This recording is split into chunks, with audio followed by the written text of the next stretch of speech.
começar, né?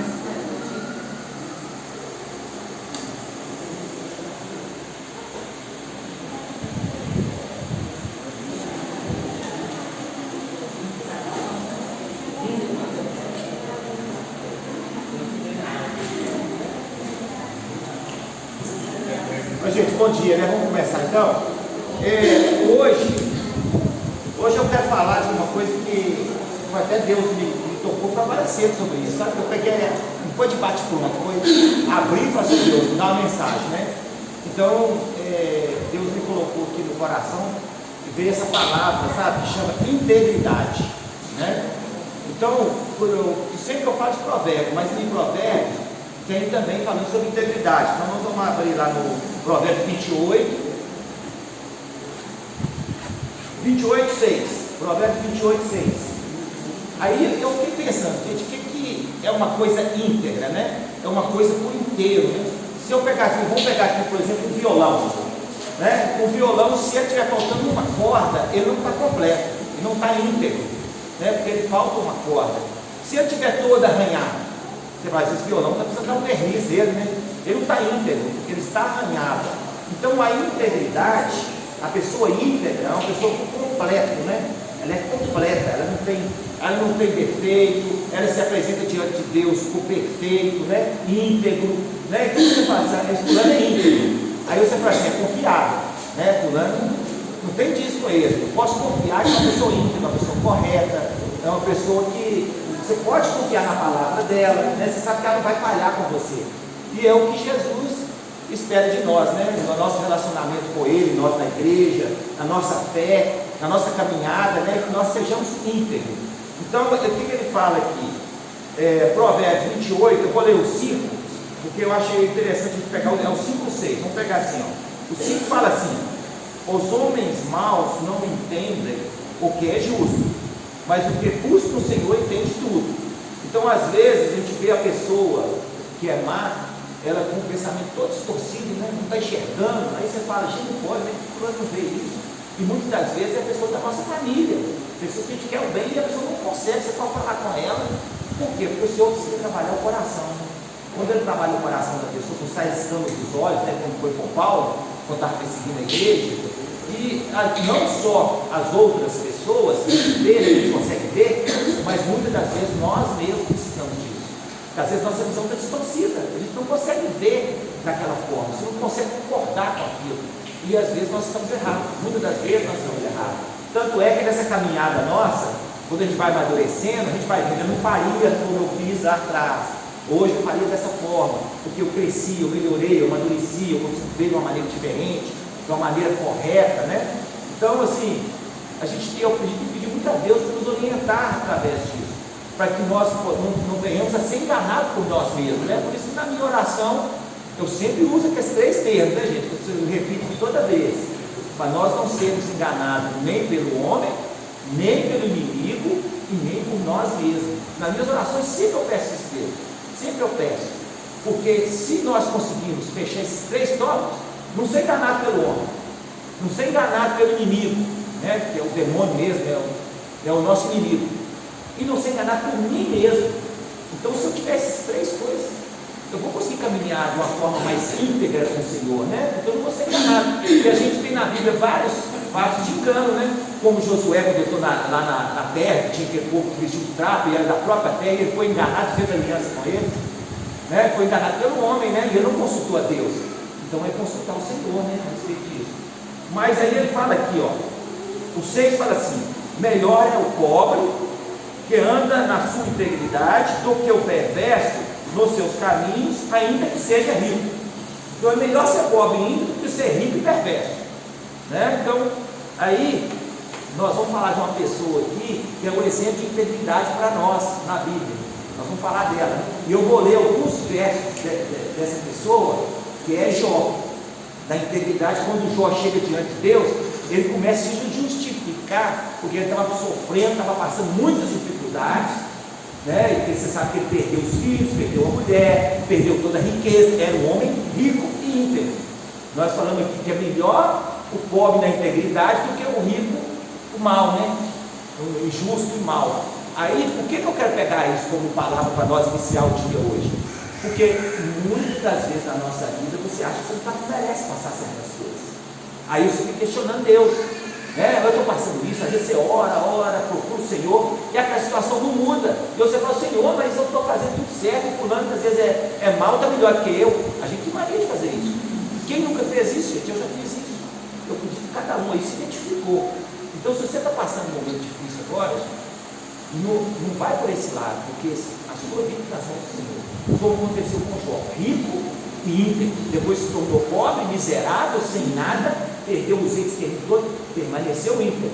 Então, aí olha para você ver, quando nós falamos de Jó, que era um cara rico, passando por dificuldade, aí nós vamos ver a justificativa de Jó perante o Senhor. Que está aqui, ó.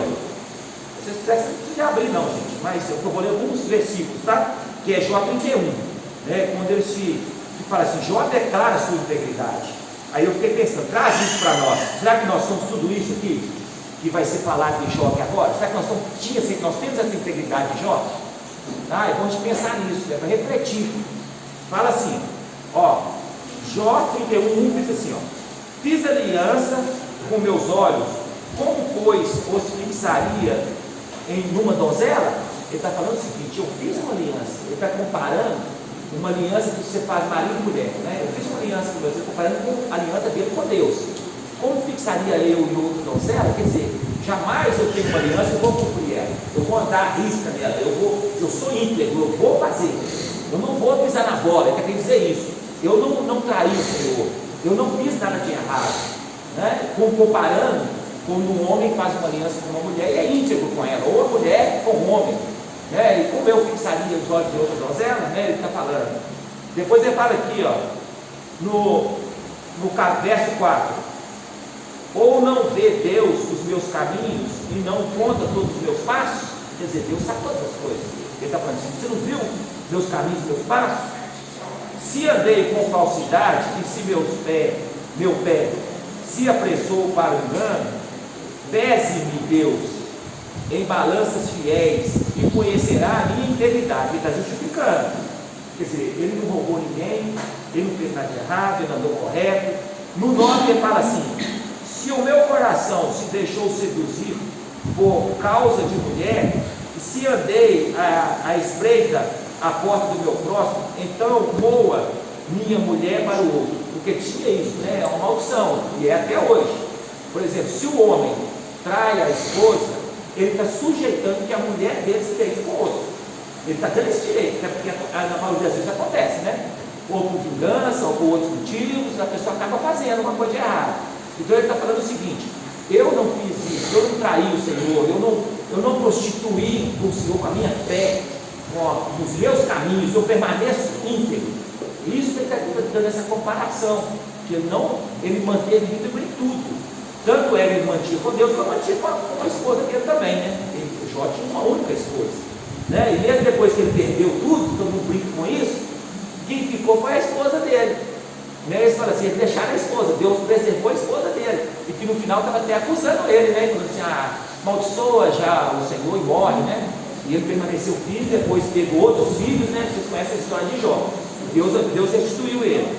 Aí ele fala aqui no 13, se desprezei o direito do meu servo, ou a minha serva, quando eles contendiam comigo, então o que faria eu quando Deus se levantasse? Ele está falando o seguinte, que ele não teve contenda com ninguém, ele não abriu contenda com ninguém, nem com os servos dele, que ele tinha autoridade, e inquirindo ele a causa, que ele responderia, quer dizer, se Deus falasse a causa, o que ele ia responder? Qual defesa que ele teria, né?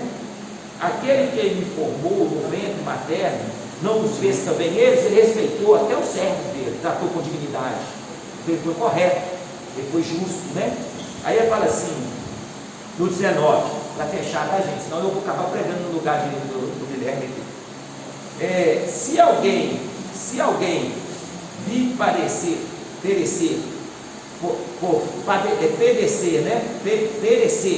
se alguém vir perecer por falta de roupa e ao necessitado por não ter coberta.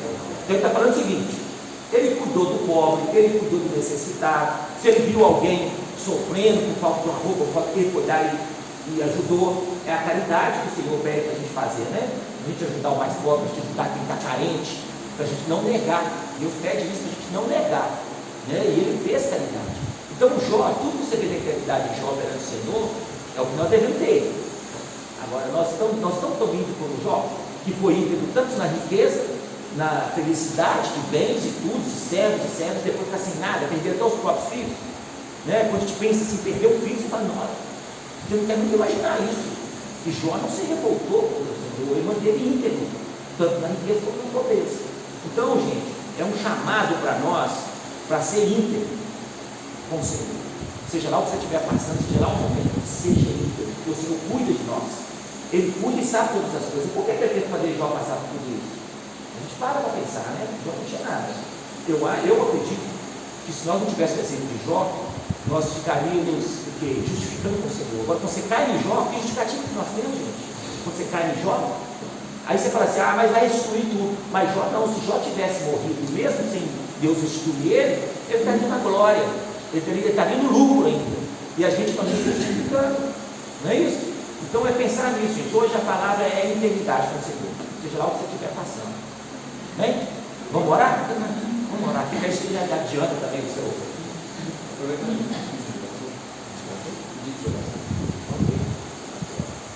Ô gente, vamos adiantar aqui. Como é que estão os pedidos de oração hoje? Do lado de cá, quem tem pedido de oração?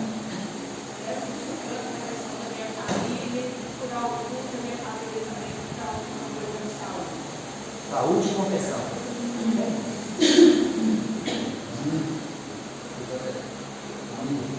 Família. Família.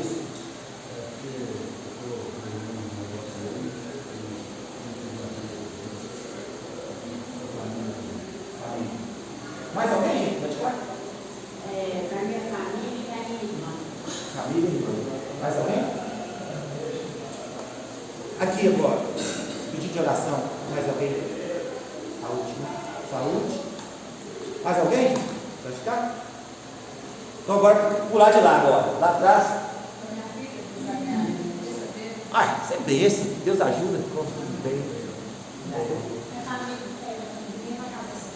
Vai ter casamento? Casamento e ainda vai nascer menino, tá vendo? Beleza? Bênção de Deus. Aqui é bênção. Vai, gente, aqui.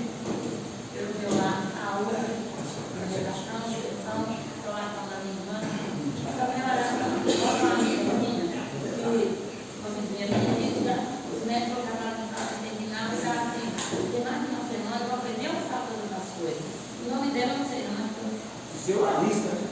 É uma lista. É um pacote. Um pacote. Da Nora? Saúde da Nora. Libertação. Libertação. Fechou, gente? Ali chegou. Deixa eu falar para vocês. Uma vez eu estou cantando, nós pedimos oração para a Naí. O exame dela deu excelente. Não sei qual é. É o Senhor. O nome do Senhor, o nome de Jesus. Ela foi curada. Eu creio que ela foi curada. Os médicos estavam duvidando do exame, né? Fez, deu negativo. Amém. Vamos orar, né, bebê? Posso fazer a oração? Por favor.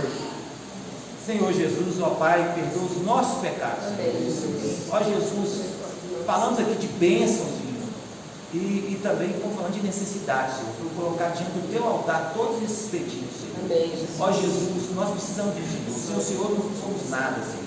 Ó Jesus, tudo para se cumprir na nossa vida, nós dependemos do Senhor. Dependemos de saúde, dependemos de direção, dependemos, Senhor, nos casos de pessoas que vão casar, o casamento ser abençoado pelo Senhor e ser duradouro. Ó Jesus, uma nova vida que vem aí também, Senhor, dependendo que o Senhor abençoe também esse parto também, Pai, que essa criança venha e seja do Senhor. Ó Pai, como nós precisamos do Senhor. Pai, família, Senhor, que é uma coisa que nos preocupa, Senhor. E te agradecemos, Senhor, pelas bênçãos também apresentadas aqui, Pai, e colocamos diante do Teu altar todos esses pedidos, Senhor. Ó Jesus, continua nos abençoando, né, nessa manhã, através do Guilherme aqui, Senhor, que seja iluminado pelo Teu Espírito Santo, Senhor. Continua abençoando os trabalhos, abençoa o pastor Marinho, que está viajando, que está chegando, ó Pai, abençoa e proteja, Senhor. Cuida da nossa igreja, Senhor. Cuida, Senhor, de cada ministério, Senhor, de de nós que estamos no conselho também, Pai, nos instrua, Pai, através do Teu Espírito Santo. Nós te agradecemos, Pai, por tudo, Senhor. Nos ilumine, Pai, cuida de nós, Senhor. Pedimos e agradecemos em nome de Jesus. Amém. Irmãos, bom dia. Tudo bem com vocês? Saúde a todos com a graça de nosso Senhor Jesus. Pessoal, estamos estudando Romanos, né? Então vamos abrir lá em Romanos. Romanos capítulo 1. Coincidentemente ou não, nós estamos agora entrando em outubro, mês da Reforma Protestante, né? Mais especificamente dia 31 de outubro, né? A gente comemora porque foi o dia da publicação das 95 teses. Aí começa o processo, né? Que foi lá necessariamente, mas quando Martinho Lutero chegou lá na porta da igreja da Catedral de Wittenberg, se você for parar para pensar, é o dia de Todos os Santos, né? Logo em seguida ali. Por quê? Porque ele viu uma coisa absurda acontecendo naquele feriado católico, que foi que ele vai chamar de uma grande depravação do ambiente da igreja, do ambiente sagrado da igreja, que é de quando começaram a pegar coisas que eram relativas à salvação e começaram a vender essas coisas. Eles criaram uma prática chamada de indulgência. Nada mais era do que de perdão dos pecados. É uma parte que a Igreja Católica até hoje, inclusive, tem como penitência, né? Um sacramento até. Só que esse sacramento começou a ser aplicado de maneiras diferentes até o ponto de se vender a penitência, né? Porque você vai estar dando seu dinheiro, então é um tipo de penitência. Então isso pode te perdoar os pecados, perdoar o pecado de outra pessoa, tirar alguém do purgatório. E Lutero vai dizer, mas isso não pode. E essa consciência de Lutero vai virar quando ele vai ter contato com o livro de Romanos. Romanos foi o livro-chave para Lutero perceber que, a forma que a igreja está fazendo, a forma que a igreja está lidando com esse assunto tão sério sobre salvação, não está batendo, não está condizendo com o que diz no livro. É interessante que quando a gente vai para as 95 teses, Lutero ainda era católico. Ele não virou do dia para a noite um protestante, um evangélico ali. Mas ele tem um argumento, ele tem uma contestação, ele quer discutir com os católicos uma coisa. A Bíblia fala de arrependimento. Isso tem que ser de graça. Eu não posso comprar o arrependimento, isso tem que ser do coração. Porque o que a Bíblia exige é a fé. E a fé está ligada com isso. Isso vai fazer com que o pessoal fique doido, né? E seja levado então a ir depor no tribunal, lá 2 anos depois. E aí sim, em 1519, Lutero vai ter que falar: não, gente, se eu tenho que escolher entre o que a igreja fala e o que a Bíblia fala, então sobre esse fundamento eu me firmo. E Deus tem misericórdia de mim, mas eu não vou renegar as minhas palavras. E aí sim começa um movimento distinto da Igreja Católica, que vai ser a Reforma Protestante. E é interessante que a trajetória de Lutero com Romanos dentro dessa perspectiva. Nos textos, né, que ele diz que são de caráter meio autobiográfico, ainda que ele não tenha escrito no autobiografia, mas a gente vai coletando ali aqui, a gente vê o seguinte: Lutero era uma pessoa extremamente angustiada. Ele era um monge, né, um padre, um doutor, mas ele vivia de uma maneira infeliz, viveu de uma maneira insatisfeita com Deus durante toda a vida dele. Por quê? Porque ele sempre tinha na frente dele a incapacidade de ser perfeito. Ele tinha um desejo de ser um homem perfeito, ele queria ser um santo, ele queria ser isso, queria ser aquilo, mas ele não conseguia porque ele tinha pecado. Ele fala: nossa, eu nunca vou conseguir ser um santo porque eu tenho um coração que deseja coisas erradas. Eu sou uma pessoa que me ira, que se ira. Eu sou uma pessoa que às vezes tem um coração duro, que não gosta de ouvir, que não gosta de ser penitente. Por mais que eu tente, em algum momento eu tropeço. E ele vivia angustiado. Então ele se autoflagelava, fazia aquelas coisas, né, dava chicotada, vivia noites ali, suando, chorando, intercedendo por Deus ali. E ele vai dizer: olha, na verdade, Deus se tornou para mim não um pai amoroso, mas um Senhor severo, que estava sempre me cobrando sem eu conseguir, e era uma pessoa que eu passei do amor para o ódio. E essa virou a relação de Lutero com Deus, até o momento que ele leu a palavra de Deus. Uma época que se pregava mais a tradição, se pregava mais palavra de homem do que Bíblia. Para você ter ideia, não tinha nem a Bíblia em alemão, era só em latim. E Lutero ele vai para o original até, ele faz o doutorado ali em grego, em Bíblia, e ele começa a ler a Bíblia em grego, original ali, sem alterações ali, que você tinha da Igreja Católica. E então quando ele vai dizer o seguinte, quando ele se depara com esse texto que a gente vai ler, ele fala o seguinte, que foi quando as portas do céu se abriram para ele, e de um estado de peso, e de um fardo, ele é levado para a graça, ele sobe aos céus, e Deus finalmente se faz conhecido para ele de verdade. Ele vai dizer que quando ele entendeu que foi a conversão de verdade dele, esse texto que a gente vai ler hoje, é o texto de Romanos capítulo 1, versículo 16 e 17. Quando Lutero entendeu que o que ele tinha entendido por Deus não era aquilo, não era de um Deus severo, mas o Deus nos revela como um Pai amoroso. Romanos 1, versículo 16 e 17. A gente vai focar no 17, né? Já foi lido o versículo 16 domingo passado.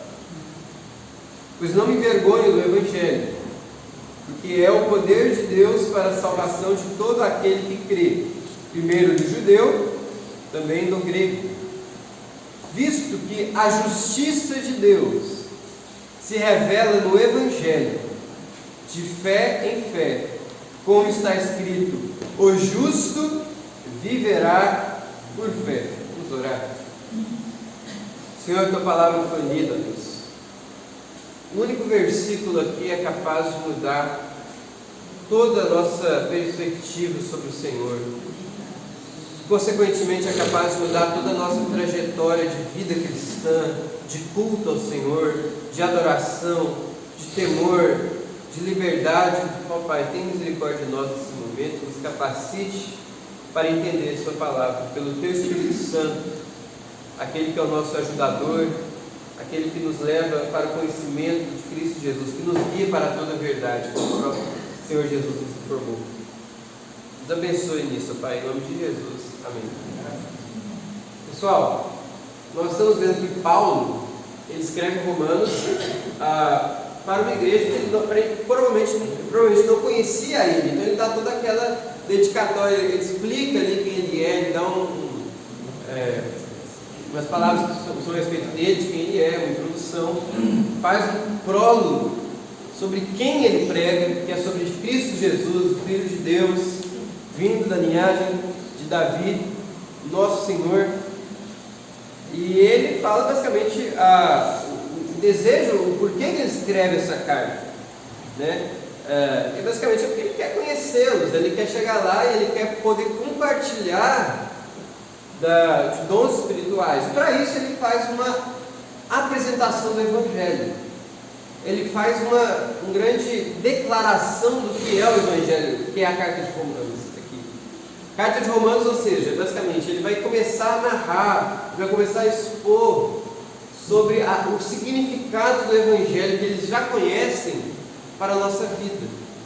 Ele vai dar um significado a mais, além aí daquilo que a gente conhece sobre a morte e ressurreição, e vida e ministério de Jesus, certo? E ele vai começar agora então a expor isso. Qual vai ser a ideia de Romanos? Vou resumir aqui bem simplificadamente. A gente vai ver ao longo das cartas que nós somos todos pecadores, merecedores da ira de Deus, mas que Deus, por causa do seu amor e sendo Ele mesmo fiel em suas promessas, envia então Cristo Jesus, o qual vem como sacrifício substitutivo, ou seja, para morrer no nosso lugar, para expiar os nossos pecados e assim nos justificar. O que é justificar? Vamos falar sobre isso hoje. E com isso, então, nós recebemos uma nova vida em Cristo Jesus, não mais uma vida que é escrava do pecado, mas uma vida que é escrava de Cristo Jesus, mas que vive pelo Espírito Santo e não pela carne. E esse povo, aqueles que são salvos constituem um povo este que foi eleito, que foi predestinado, que foi escolhido por Deus desde toda a eternidade. E este povo é parte do plano perfeito de Deus para a sua glória. E esse povo vai viver uma nova vida, então ele vai começar a ser bem prático ali na frente de Romanos, certo? Nós somos diferentes do mundo, nós não nos conformamos com esse século. E ele vai fazer exortações finais sobre como que esse povo, então, deve ser chamado ali a maneira diferente de lidar uns com os outros, com a igreja. Basicamente, Romanos é isso. O que é o Evangelho e como isso afeta a nossa vida. É isso que Paulo quer apresentar.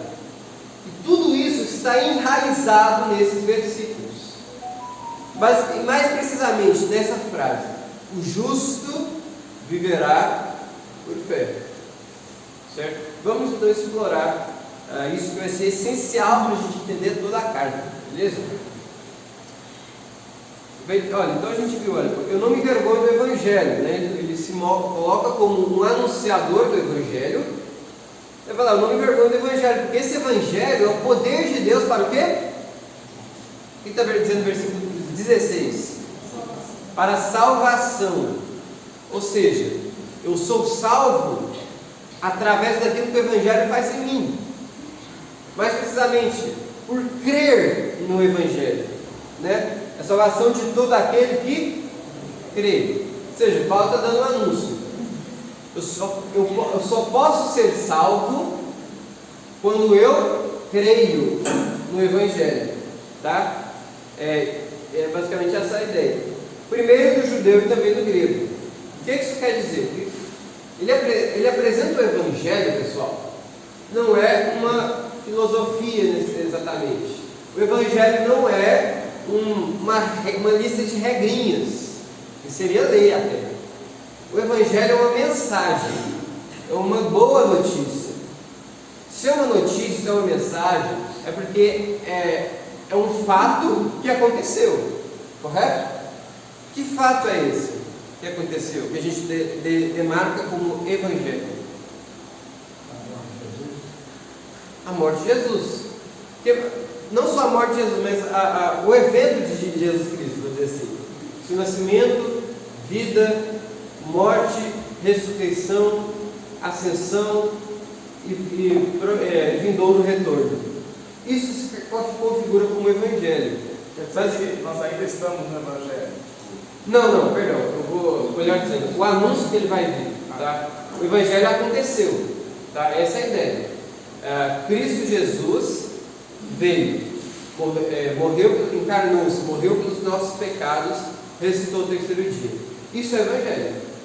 Entenderam? Então, claro, por quê? É a boa notícia. É por isso que quando eu vou ler os Evangelhos, eu tenho essas 4 histórias aqui, que são 4 histórias sobre Jesus, sobre a vida de Jesus. Entendeu? Então o Evangelho é isso.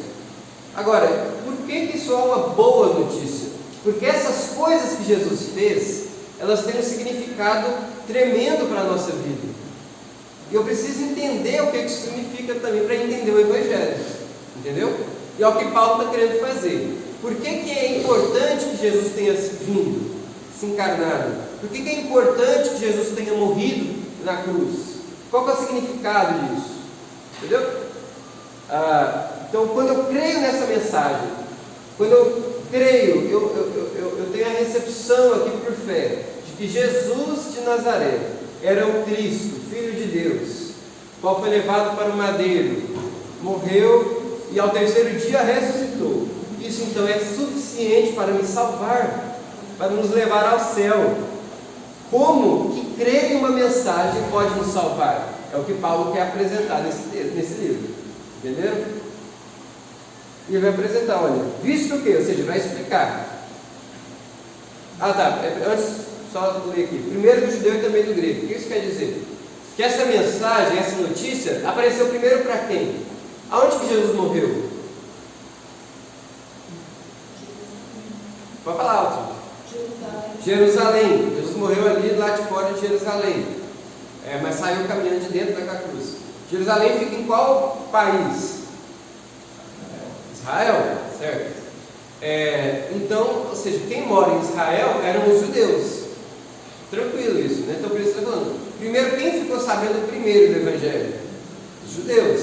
E veio primeiro para os judeus. Jesus veio como judeu. Mas agora a gente vê durante o próprio livro. Temos uns nuances dos evangelhos, mas principalmente ao longo de Atos, que esse evangelho não se restringe aos judeus. Não é direcionado apenas para Israel, mas para o mundo inteiro. Aquele que não é judeu é gentil, basicamente. Isso é importante entender em Romanos. Eu tenho duas pessoas, o judeu e gentio, tá? Às vezes pode ser chamado gentio de bárbaro, pode ser chamado de, muitas vezes relacionado com pagãos que adoravam outros deuses que não o Deus de Israel, tá? Mas o gentio podia ser então grego, podia ser o romano, podia ser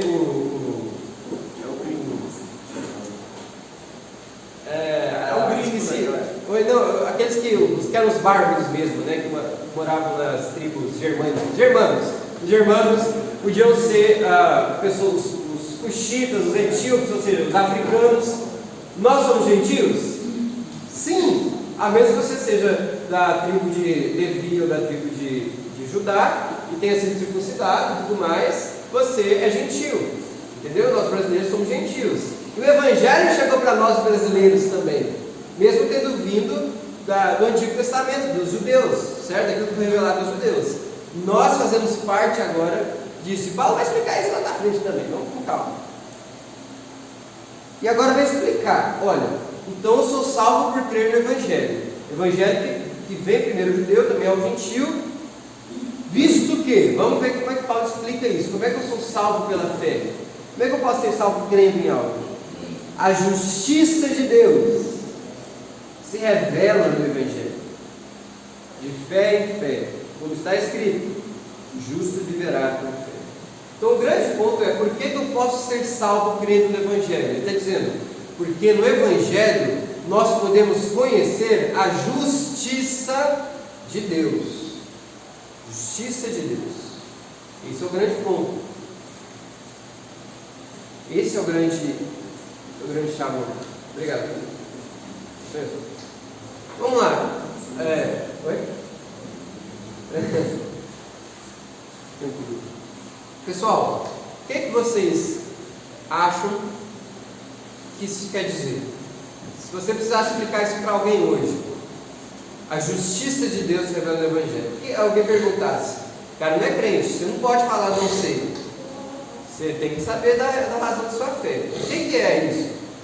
O que é a justiça de Deus? Sabe, pode falar, gente. Agora vocês podem errar. A justiça de Deus, eu penso o seguinte, o que ele trouxe de bom para nós e o que é ruim. Então a gente tem que seguir a parte boa que ele deixou escrito para nós. Seguir aquilo que é a justiça de Deus. É o quê? O que vai ser obediente a ele, tem a fé, e aquele que não tiver fé, eu acho que ele é condenado. Certo. Tudo bem, dá para caminhar por aí. Senão todos iam ser salvos, né? Se não tivesse a justiça de Deus, sim, os criminosos. Tem a ver com juízo. Tem a ver com juízo. É isso? Sim. Mas não é exatamente isso, mas tem a ver com isso. A justiça dele em relação ao pecado? Também. Sim. Bom, pessoal.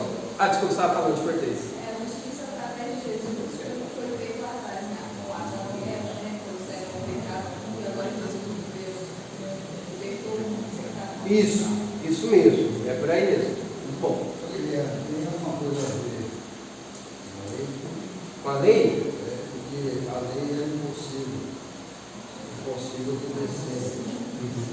Bom. Aí Jesus trava a lei na cruz. E aí vem a graça. Depois, tem uma parte onde não vem bem,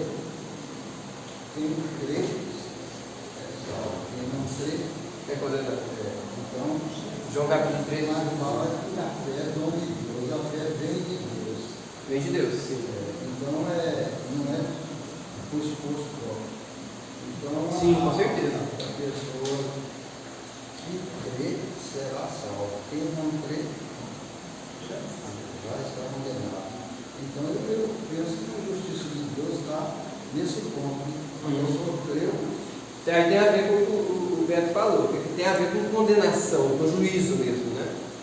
Tem a ver com que não era possível Deus fazer através do homem, ele cumprir a justiça dele, o propósito dele de salvar o homem não seria através do homem. Sim. Teve homem que fosse encontrado justo perante Deus. Também entramos nisso. Beleza. Olha, antes de eu apresentar exatamente uma definição aqui, vamos olhar ao longo da Bíblia. Tá? Eu tenho a ideia de justiça de Deus em algumas passagens. Vou dar um exemplo aqui. Vamos abrir em Salmo 98, versículo 1 e 2. Vocês vão perceber uma coisa interessante, que está diretamente relacionado com salvação. Tá? Salmo 98, versículo 1 e 2.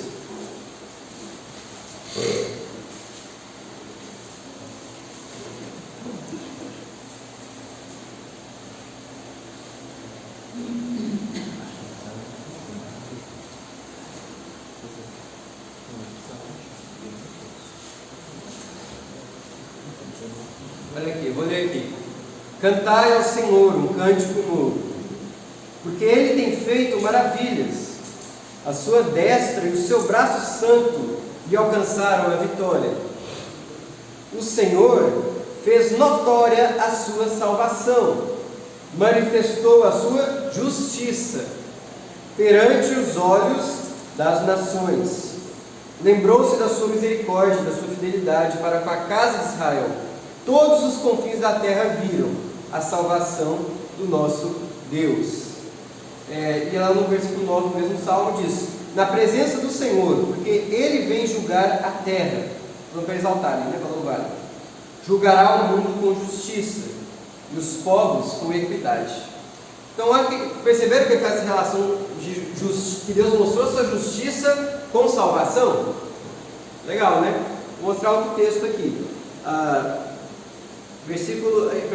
Isaías capítulo 46, versículo 13. Isaías 46, 13.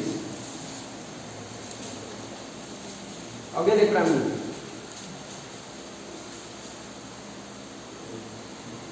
Faço chegar a minha justiça e não está longe.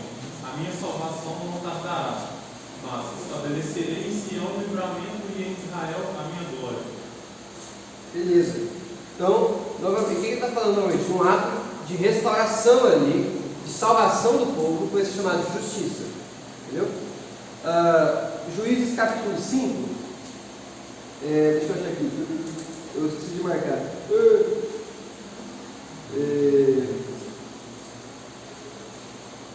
Peraí.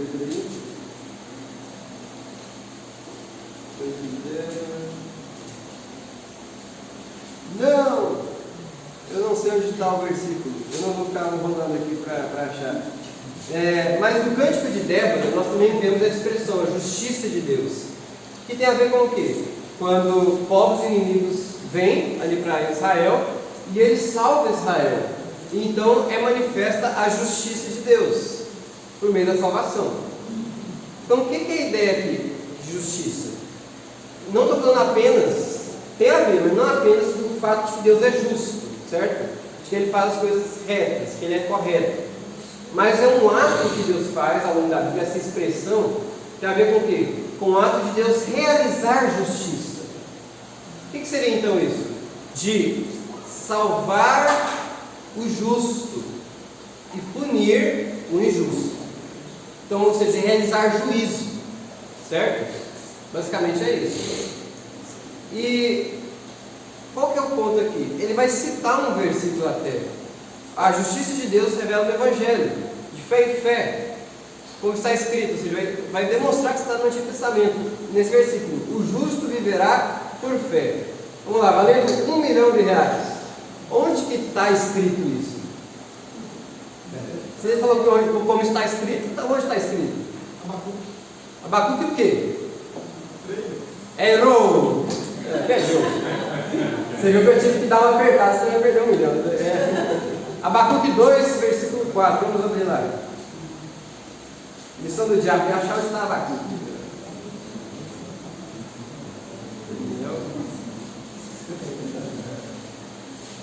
Abacuque 2, versículo 6. Opa. 4, perdão. Mas eu vou ler um pouquinho, versículo 2, a partir do versículo 2. Abacuque 2, 2.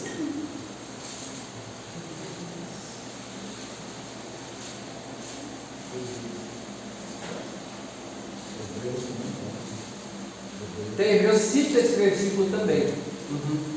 Abacuque 2, 2.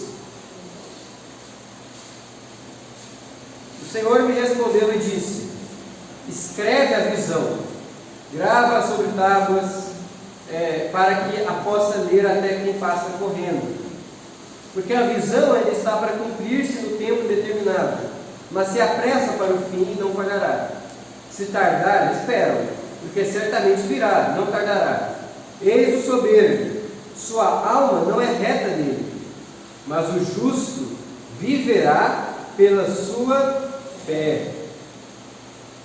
Então, olha, o que ele está querendo dizer aqui? Olha o contexto de Abacuque. O contexto de Abacuque é o seguinte: ele está falando para Israel que Deus haveria de julgar Israel. Por quê? Porque Israel está pecando. Então Deus haveria de exercer juízo sobre Israel, justiça sobre Israel. Agora é o próprio Israel que precisa, e ao mesmo tempo ele também vai julgar os caldeus, ou seja, os babilônios, aqueles que vão destruir Israel. Ou seja, Deus vai enviar a Babilônia para destruir Israel, e ele mesmo vai condenar a Babilônia. Está dentro ali da soberania de Deus, né, dos decretos de Deus. Ele usa, ele permite, ele faz com que o pecado aconteça para a sua glória, para os seus propósitos, e ao mesmo tempo pune o pecador por meio do qual aconteceu isso. Mas o ponto aqui é, o que ele está falando? Olha, vocês vão esperar, você vai, perceba o que você vai ver, e aquele que é justo vai ter vida por aquilo que ele crê, por essa fé, por crer nisso que eu vou falar. O arrogante não vai prestar atenção, o arrogante não vai crer, mas o justo vai. E aí que vai a questão. O ponto aqui é que a justiça de Deus, ou seja, esse ato, essa obra de Deus de trazer juízo para o ímpio e justiça para o justo, entendeu? Vai ser manifesta no Evangelho. De fé, eu vou trazer aqui, essa expressão de fé em fé, o que quer dizer?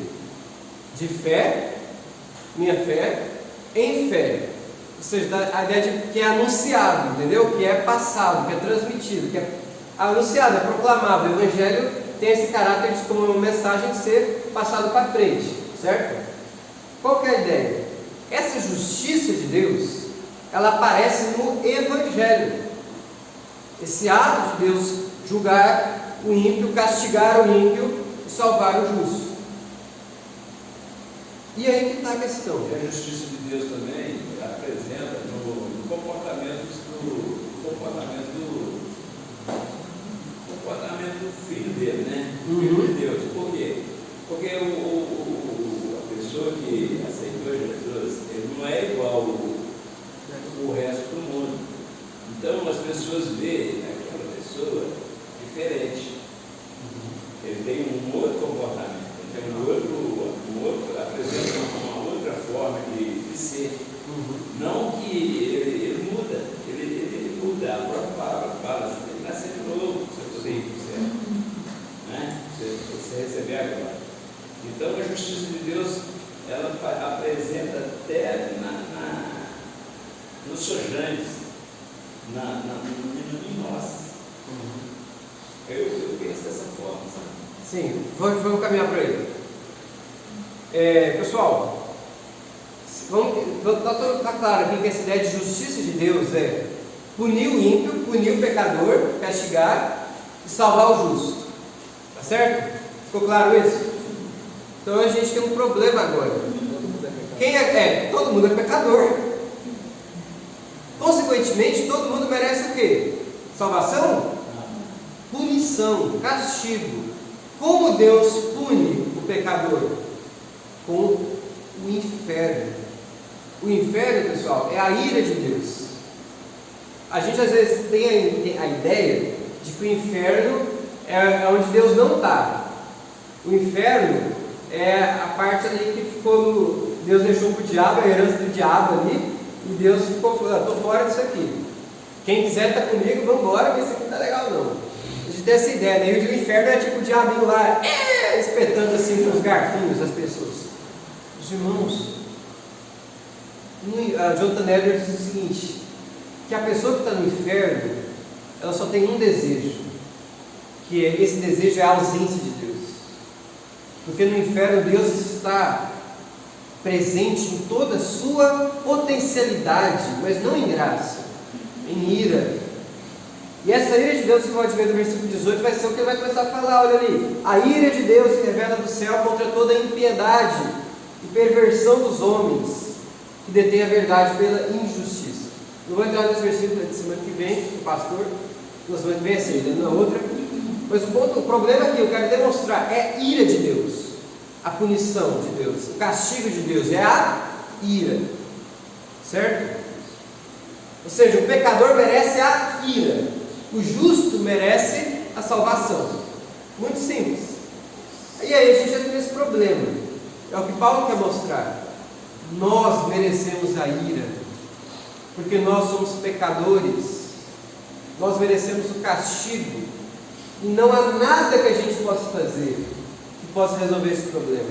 Não há como a gente pagar uma cotinha ali para bater a meta e ficar ok com Deus. Eu preciso de uma coisa que me resolva esse problema. Ele está falando que o Evangelho nos revela a justiça de Deus. O que acontece no Evangelho para Paulo? A gente viu o Evangelho falando, não lembro. Jesus Cristo aparece, Jesus Cristo acontece, o Filho de Deus sem pecado algum, perfeito, santo varão, que não viu corrupção. Jesus Cristo, Ele é o justo, Ele é o santo, aquele que foi obediente até a morte de cruz. Cristo Jesus foi justo. E é justo. E a justiça de Deus vai acontecer, vai ser revelada ali. Pela fé. O que acontece pela fé? Paulo vai mostrar isso mais para frente. E quando nós cremos em Jesus Cristo, pela nossa fé, por crer no Evangelho, ocorre uma relação mística ali, milagrosa com Cristo Jesus. Vou chamar de união com Cristo. Somos unidos a Cristo, pela fé. E por essa fé, então, agora eu faço assim com Jesus, sou unido a Ele, pela fé. E pela fé, aquilo que Cristo Jesus recebe, eu recebo. E aquilo que eu mereço, Cristo Jesus recebe. Então o que acontece? Deus, Ele é justo, concorda comigo? Então Deus, Ele precisa punir o pecador, não é verdade? Concorda comigo? Porque, imagina só um tribunal aqui, e essa imagem do tribunal é a imagem que Paulo traz. Vamos supor aqui que o Gabriel, marido da Malu, Gabriel, ele foi na minha casa e ele matou o Ambrósio. Para quem não sabe, o Ambrósio é meu cachorro. E eu fiquei revoltado. Ele chegou lá, matou meu cachorro, o Shih Tzu, bonitinho. Eu vou levar ele para julgamento. Vou entrar na justiça, eu estou bravo, o cachorro inocente. Concorda que foi mal o que ele fez? Beleza. E aí eu chego no juiz, o juiz fala: ô cara, você vacilou, mas está tudo bem. Vou deixar passar, vou deixar quieto aí, acabou. Porque se morreu o assunto. O juiz foi justo fazer isso? De modo algum. Porque aquele que é justo, ele deve punir o pecado. Porque se Deus não punisse o pecado, ele não seria nem justo e, consequentemente, ele não seria bom, nem santo. Entendeu como que essa justiça de Deus é importante para o caráter de Deus? Então, ou seja, Deus, ele sendo justo, ele tem o desejo de exercer justiça. Ele tem o desejo de satisfazer essa necessidade de justiça. Então, o que Deus vai fazer? Ele poderia muito bem, pela justiça dele, mandar todos nós para o inferno. Mas agora entra aqui na história o amor de Deus. Ele fala que Deus, ele ama o mundo. Deus, ele ama, ele escolheu pessoas, ele decidiu amar pessoas. Então, como é que Deus pode amar alguém e não mandá-lo para o inferno? Mas ao mesmo tempo sendo justo, permanecer com a justiça dele. Ele vai revelar a justiça dele no Evangelho. O que ele vai fazer? Ele precisa punir o pecador. Mas existe uma saída, existe uma solução que o próprio Deus arranjou. Vai ser o quê? Punir o pecador em Cristo Jesus. Ele vai punir o pecador em Cristo, ou seja, pela fé nós nos unimos a Cristo. E pela fé, então, acontece uma substituição ali. Jesus Cristo no nosso lugar. Essa é a união com Cristo que proporciona. Uma substituição. Agora, Jesus está no meu lugar.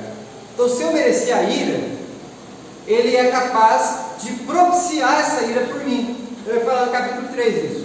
O que é propiciação? Era o sacrifício oferecido para o perdão dos pecados.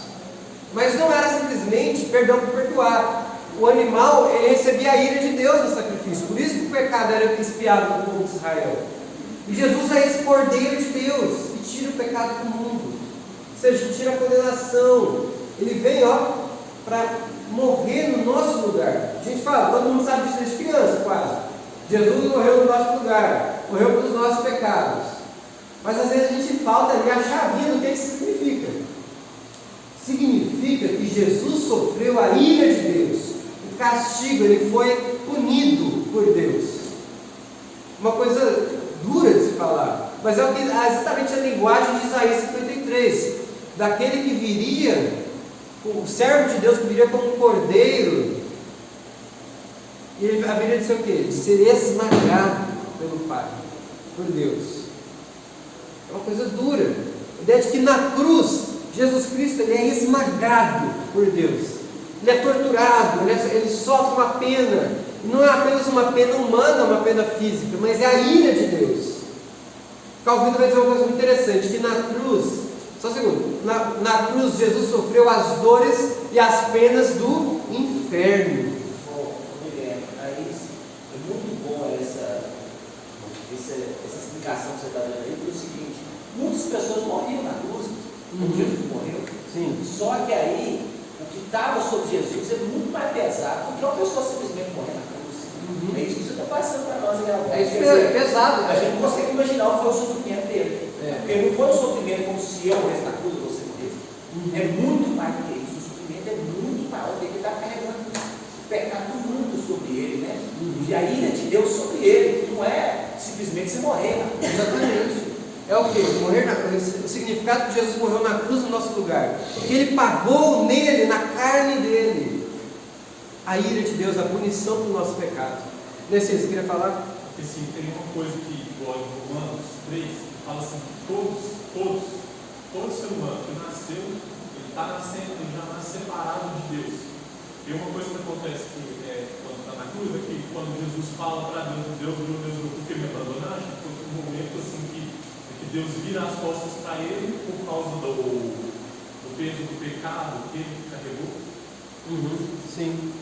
A ideia de quando ele fala, por que me abandonaste, não é que ele deixou de ser filho de Deus, né, mas é exatamente isso. Ele está repetindo o Salmo 22. Davi fala, Deus meu, por que me abandonaste? Eu grito, mas você se encontra distante. O que Davi está sentindo? Ele está sentindo opressão. Então o que a gente vê ali? Aliás, os evangelhos, eles vão repetir muita coisa. O Salmo 22 também repete. Por exemplo, o Salmo 22 repete. Ele vai dizer o seguinte, Salmo 22, Davi: meus inimigos repartem minhas roupas, minhas vestes entre si. O Evangelho vai dizer, as vestes de Cristo foram repartidas entre os inimigos. Interessante isso, né? Tem vários paralelos ali, mas essa história conta dia. Mas a ideia é que Jesus sofreu ali opressão extrema, entendeu? Na carne dele. Pessoal, se Cristo então, e olha, somente Jesus é capaz de fazer isso por nós. Porque se fosse um pecador pagando pelo pecado de outro, é a mesma coisa que o endividado tentar resolver a dívida de outra pessoa. Não dá, né? Precisa ser uma pessoa sem dívida para falar, coloca na minha conta. Esse cara aí, ó, bobo, fez empréstimo aí com o Nubank, está devendo aí 200 mil reais, aumentou o empréstimo para 2 milhões, coloca na minha conta. Só um bilionário pode fazer isso, não é mesmo? Se fosse um pobre igual agora, não dá conta. Essa é a ideia, e a ideia é exatamente essa, de imputação. O que é a palavra imputação? Que o nosso pecado é imputado em Jesus. Ou seja, a ideia de colocar na conta de Jesus. Então, Justiça, né? isso. Fez justiça. Qual que é a ideia aqui exatamente? Então olha aqui a ideia. A Bíblia vai falar de uma forma até mais grotesca, maldição. Ele fez maldição por nós. Então imagina assim, eu vou falar do meu pecado aqui, tá? Quando eu era criança, minha mãe queria que eu comesse um pão de queijo, e eu peguei esse pão de queijo e coloquei atrás do guarda-roupa ali, escondi ele. Menti pra minha mãe, eu falei que eu tinha comido. Eu estava sem vontade de comer. Outra vez eu era criança ali, fui lá e peguei no mercado um batom, aqueles chocolate, batom, não um batom de passar na boca, de comer. E eu roubei esse batom. Cheguei lá em casa, meu pai descobriu e deu uma casca grossa assim, isso aí eu não esqueci não. Meu pai batia. Mas eu peguei escondendo o pão de queijo. Eu era criancinha, bonitinha. Eu menti, eu dei falso testemunho, eu não honrei pai e mãe. Então eu pequei, concorda? Eu pequei roubando, eu quebrei ali o 8º mandamento, certo? Então, o que é isso? A gente às vezes acha que criança não peca, eu só queria dar esse exemplo aqui. Isso acumula ira diante de Deus para a minha pessoa. Então tem ali, está acumulando, Deus, isso aqui é pecado. E se eu peco contra um Deus que é eterno e infinito, qual que é a pena disso? É infinita também. É inferno que merece. Eu criancinha bonitinha, pecador miserável, merece o inferno. Agora essa ira que é infinita e eterna vai se aumentando, e eu vou sofrer essa ira, mas o que acontece? Que Cristo Jesus entra na frente e recebe no meu lugar. Recebe todos os meus pecados, todos os seus pecados que você merece, te fazem merecer o inferno. Cristo Jesus interpõe e recebe para você. Por isso, por causa disso, acontece uma relação inversa também. Que é o que? Nós deixamos de ser justos. Quer dizer, nós deixamos de ser injustos por causa disso? Não. Você ainda é pecador, seu coração ainda tem pecado. Então, mas acontece o seguinte, que como já foi pago o preço, agora Deus, por meio de Cristo Jesus, Ele te declara justo. Ser justificado. Essa é a palavra. Imagina que eu estou no tribunal, certo? Gabriel matou meu cachorro. Mas ele pagou a pena, vamos dizer o seguinte, ele pagou a pena ali, ele pagou lá os 500 anos de prisão que ele merece, e agora ele foi justificado. Entenderam? Ou sei lá, passei ali correndo no radar ali da BR ali, e, poxa, peguei multa, eu preciso pagar essa multa. Agora imagina que alguém paga essa multa no meu lugar. Então agora eu estou justificado. Não é que o erro foi excluído de mim, mas já foi pago. Só um segundo. E agora que eu fui justificado, ou seja, eu sou declarado justo. Não é que você virou inocente, Deus é bobinho, mas que justo. Ele está dizendo, você agora é justo, foi pago por isso. Acabou, não tem mais ira, não tem mais condenação. E essa justiça que nós recebemos por Cristo Jesus só pode vir pela fé em Cristo Jesus. Por que não pode ser lei? Paulo vai dizer sobre isso. Se eu fosse dizer, olha, sou justificado pela lei, então não matarás. Olha, Jesus vai dizer, se você odeia alguém, se você já ficou com raiva de alguém, chamou alguém de tolo, você já matou a pessoa do seu coração, quebrou aí, cara, pecou. Eu citei só 2 dos mandamentos que eu quebrei, com certeza já temos mais aí na reta. Roubei, quebrei o 8º mandamento, menti, quebrei o 5º mandamento. Então, olha, a mentira é o 9º mandamento, desonrar pai e mãe é o 5º mandamento. Ou seja, posso citar até os outros ali, não vou, mas qual que é o ponto aqui?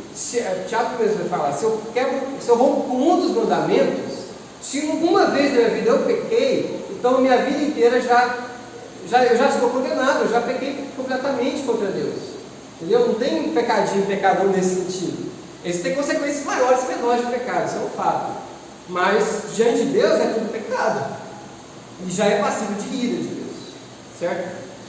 Então assim, eu não consigo ser, a lei não é capaz de me salvar. E esse é o problema que era da igreja católica, o problema que a gente vê em muita igreja hoje, até parece que esqueceu da reforma. Que é o quê? Que prega uma salvação por obra, uma salvação por lei. De falar, você precisa ser isso, você precisa ser aquilo, você precisa ser assim assado, senão você não é salvo. E a pregação deixa de pregar Cristo para pregar ética, para pregar moralidade. Para pregar, seja assim, você tem que fazer isso, fica o tempo todo, seja isso, seja assim, seja isso, seja assim, e esquece disso. Esquece que nós não conseguimos. E Paulo vai dizer que a intenção da lei era justamente essa. A lei serve, os mandamentos servem para nos mostrar como que a gente é pecador, como que a gente é incapaz, como que a gente precisa de um redentor, de um mediador, que vai ser Jesus Cristo. Entenderam? Nós precisamos aprender a obedecer? Sim. Mas só nós somos capazes de obedecer porque fomos salvos. Entendeu? Isso é santificação. Mas antes de vir a santificação, primeiro precisa vir a justificação, que é o quê? O ato de Deus declarar pecadores como justos, sendo Ele mesmo, Jesus Cristo, o justo e o justificador de muitos. Ou seja, meus irmãos, vou ficar encerrando aqui, é por meio da cruz de Cristo Jesus que a justiça dele, a justiça de Deus foi revelada. Ou seja, na cruz Deus puniu o pecador. Deus nos puniu na cruz. Deus puniu o meu pecado na cruz. Deus puniu o seu pecado na cruz. Em Jesus. Ele pagou o preço. E agora nós podemos ser declarados justos. Agora você é justo. Ele deve ser justo, ser correto, estar alinhado, estar correto com Deus. Ou seja, eu preciso ser justo para ser aceito por Deus, para ter paz com Deus. Porque se eu sou um pecador, eu sou inimigo de Deus. Beleza? A gente vê isso em Efésios capítulo 2. Filhos da ira, né? Inimigos, tá? Mas agora eu fui justificado, então agora eu sou o quê? Amigo de Deus. Tenho paz com Deus. Romanos capítulo 5, versículo 1. Eu tenho paz com Deus. Eu não tenho, agora pois, só pulando aqui um pouquinho de Romanos. Agora pois, já nenhuma condenação há para os que estão em Cristo Jesus. Está vendo? União com Cristo. Porquanto que for impossível a lei, ou seja, que a obra não consegue nos fazer, Deus fez enviando seu próprio Filho em semelhança de carne pecaminosa, e no tocante ao pecado, e com efeito, condenou Deus na carne, no corpo, o pecado. Ou seja, Deus condenou, Ele castigou em Jesus Cristo. Olha, meus irmãos, isso é uma mensagem que é transformadora. Qual era o problema de Lutero aí? Que o problema dele era: eu estou insatisfeito, não consigo viver em paz, porque eu sou um pecador. Eu não posso ser aceito por Deus porque eu sou um pecador. Isso deve fazer ele ser uma pessoa de extrema angústia, deprimida. Mas olha que a mensagem que Paulo está nos trazendo, o Espírito Santo através de Paulo está nos trazendo. Sim, você é pecador. Sim, você tem um coração sujo. você peca, mas não é por isso que você vai para o inferno ou para o céu. Não é por boas obras, não é porque você fez quantidade X de coisas que você é salvo ou não, mas é unicamente por um ato de fé em Cristo Jesus.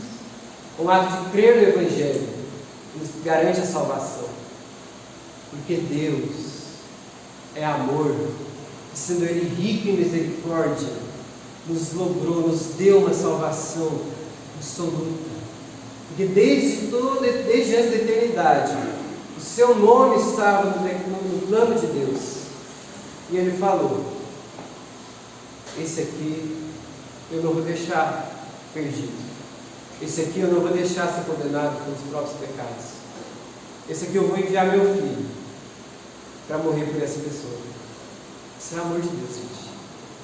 Amor puro de um Deus que é santo, que é justo, que nos permite estar com Ele.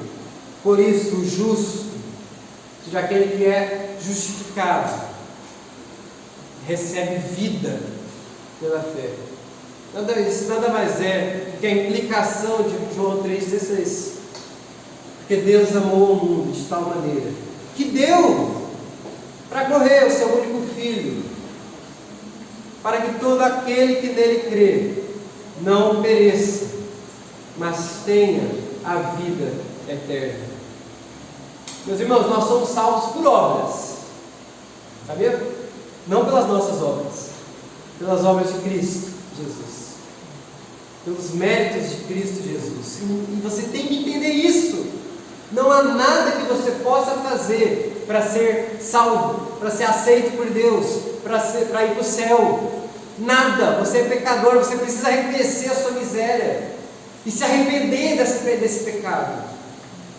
E a partir daí você precisa dizer: eu sou pecador, eu preciso de Cristo Jesus para a minha vida. Paulo vai dizer que quando a gente confessa Jesus como nosso Salvador, aquele que exerce a justiça de Deus, que salva o justo, aí sim, eu tenho a garantia, a certeza de ter sido salvo. Porque olha, se eu creio com o meu coração, de verdade, em Cristo Jesus, o pecado já foi pago. O pecado de ontem, de hoje, de amanhã. Os irmãos, nós já fomos libertos do pecado. Nós já podemos ter uma vida de paz e amizade com Deus. Por quê? Porque o justo, Cristo Jesus, morreu no nosso lugar. Por isso, o justo viverá pela fé. Glória a Deus, né, gente? Isso é maravilhoso. O Evangelho não pode ser perdido. O Evangelho é que nós não merecemos, mas que Cristo Jesus conquista por nós a salvação. E nós devemos viver em gratidão a esse Jesus. Nós aprendemos a obedecer, mas primeiro porque Ele nos salvou. Amém? Amém. Vamos orar? Senhor Deus, quão maravilhosa é a Tua palavra, Pai. Quão maravilhoso é o Teu Evangelho. Quão maravilhoso, ó Deus, é saber que Jesus Cristo, Teu Filho, Seu único Filho, morreu por nós. Às vezes a gente aprende isso, Pai, desde criança, mas a gente não reflete, a gente não medita sobre quão grave é essa frase, quão dolorosa é o fato de que naquela via de dor, Cristo Jesus carregou a sua cruz por nós e foi levantado no madeiro, amaldiçoado, condenado, porque nós deveríamos ser amaldiçoados, condenados e torturados. Nós deveríamos sofrer a Tua ira, Deus, mas o Senhor decidiu encontrar graça em Cristo Jesus para que nós recebêssemos essa graça. O Senhor decidiu manifestar Teu amor, Pai, Tua misericórdia. Senhor, que tudo nos seja tirado, família, bens, alegria, prazeres, mas sabemos, ó Deus, que a fé em Jesus, por meio do Espírito Santo, jamais pode ser retirada. Isso nos basta, Deus. Nos basta porque é isso que nos garante, isso nada mais. nos garante salvação, vida com o Senhor. Por isso nós te louvamos, porque fomos justificados. Te louvamos em nome de Cristo Jesus. Amém. Pessoal, só um comentário que eu esqueci de fazer. Se alguém se aí já pode dar. Só um comentário, um detalhe interessante. A teologia católica romana, ela fala o seguinte, que ele interpreta esse texto da seguinte forma, que nós nos tornamos justos. Entenderam a diferença? Só dando um detalhe que eu esqueci de falar. Qual é o problema? Eles não vão falar que você é declarado justo. Então a ideia é que quando eu sou salvo por me tornar justo, e eu me torno justo por meio de boas obras. Isso está no Catecismo da Igreja Católica. Quando eu não bato a meta suficiente, ainda que eu recorra aos tesouros dos santos, às obras dos santos, aí eu vou para o purgatório para terminar de expiar. Essa é a teologia católica. Para virar justo o suficiente para ir para o céu. O que a gente entende aqui, e eu acredito que através de um bom estudo do grego, um bom estudo do próprio contexto da Bíblia, é que a palavra aqui significa ser declarado justo. Não que eu viro bonzinho e por isso sou salvo. Mas é que, como Lutero disse, subjuto sed peccator. Em latim, ao mesmo tempo que eu sou um pecador, ainda assim eu sou justo. Sou simultaneamente justo e pecador. Entenderam? Essa é a diferença nossa para a Igreja Católica. Na prática, você precisa ser justo para ser salvo. Nós dizemos que o nosso Deus salvou pecadores, justificou pecadores. Beleza? Bora almoçar? Deus abençoe a todos.